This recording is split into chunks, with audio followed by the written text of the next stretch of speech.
in the business? That's the question. Working on or in the business is one factor that will most likely determine your success or your failure in business. Working in the business is about doing the day-to-day duties that are centred on providing products or services to your clients and customers. That means producing goods and maybe delivering services. Could be selling product, delivering product, providing customer support, billing, collecting money, and managing your staff. Working on the business, on the other hand, is centred on building and growing long-term sustainable businesses. The focus is on marketing and positioning the business for growth and maintaining that growth into the future. This means business planning on an ongoing basis, continuous upskilling and learning. You've got to keep in line with business demands and with what's going on in your business sector. It also means strategic ongoing marketing campaigns and brand building. Another thing involved is the systemizing of processes. I'll be getting back to that one later. Finally, building strategic alliances. That's very important as well. And that's cooperation between independent businesses toward agreed common goals. Now, those who succeed in business, they always dedicate a portion of their time to being on the business rather than in the business. The question of whether or not one works on or in the business is down to two main things, really. Lack of knowledge. The critical role working on the business plays in building a sustainable business isn't always understood, and in some cases it's not even considered, really. And the second thing is the mindset of the individual concerned. An employee works in the business. The business owner should spend a proportion, at least 10% of their time, they should spend it on the business. This is the mindset that makes a big difference. If you own a business and you're not spending time on that business, then you're self-employed. You're not a business, and you're probably doomed to failure. Now, there is an old cliche, work smart, not hard. And most people who go into business are very hard working. The problem is that they usually do every single little mundane task themselves. In fact, they're so hard working that there never seems to be enough hours in the day to get everything done. And so on it goes, round and round like a hamster, spinning your wheels, always been busy, but really going nowhere fast. Believe you me, I know. I've been there.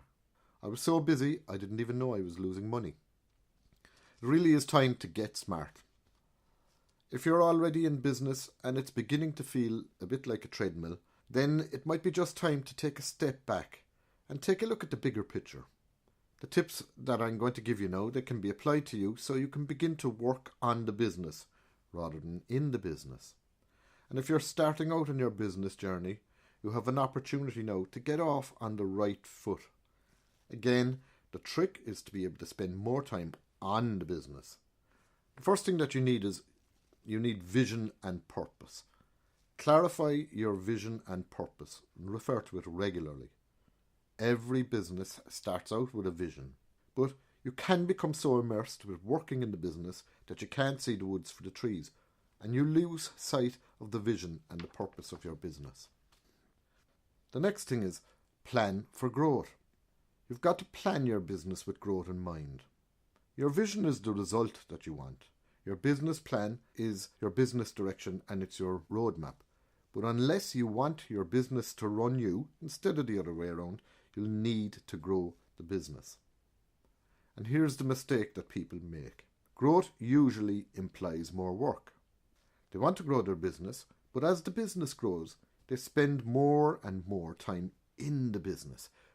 One of the markers of successful business growth is when you can take yourself out of the business for a break or a holiday, and it can continue running without you.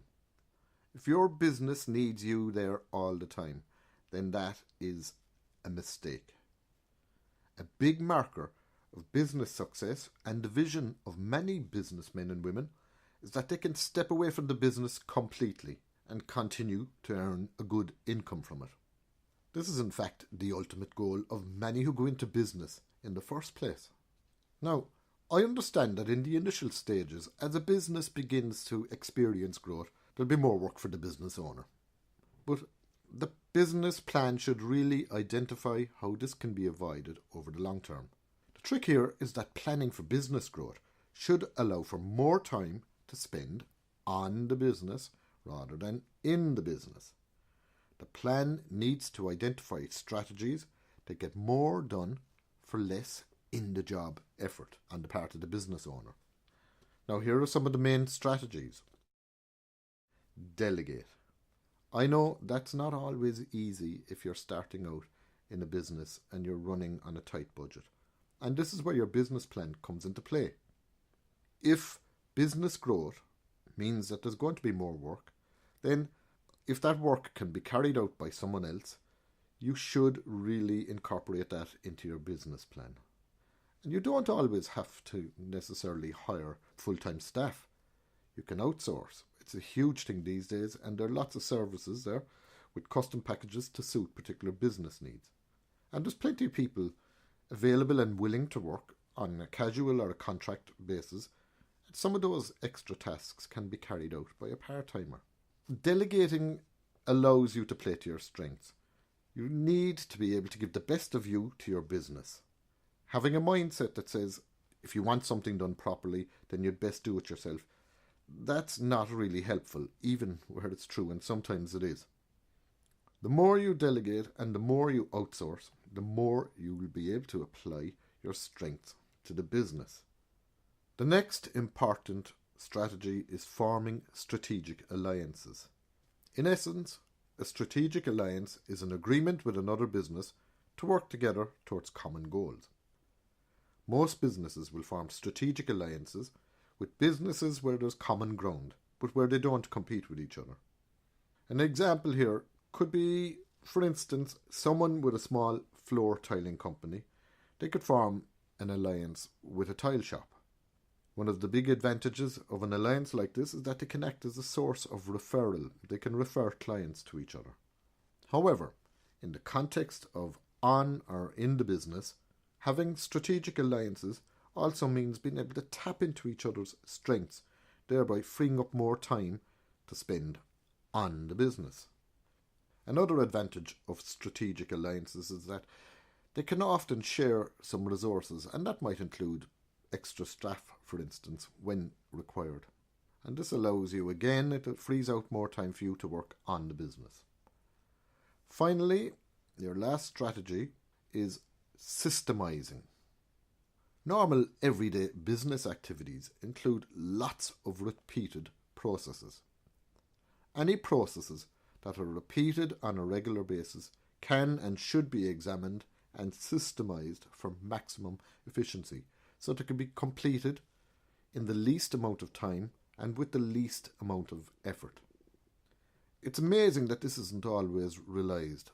Yes, there are repeated activities that we get better at doing, so we can complete them faster and better, but we don't always think it out fully and apply a system.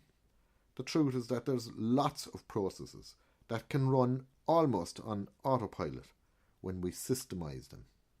And now to quickly summarize. The tips that are given here in this video, they'll help to free you up so you can spend more time working on the business. Business growth should mean more time on the business, not in the business. And more time on the business means more time for strategic planning, continuous learning and upskilling, well-planned marketing campaigns, brand building, and further business growth. And this is the key to running a successful business.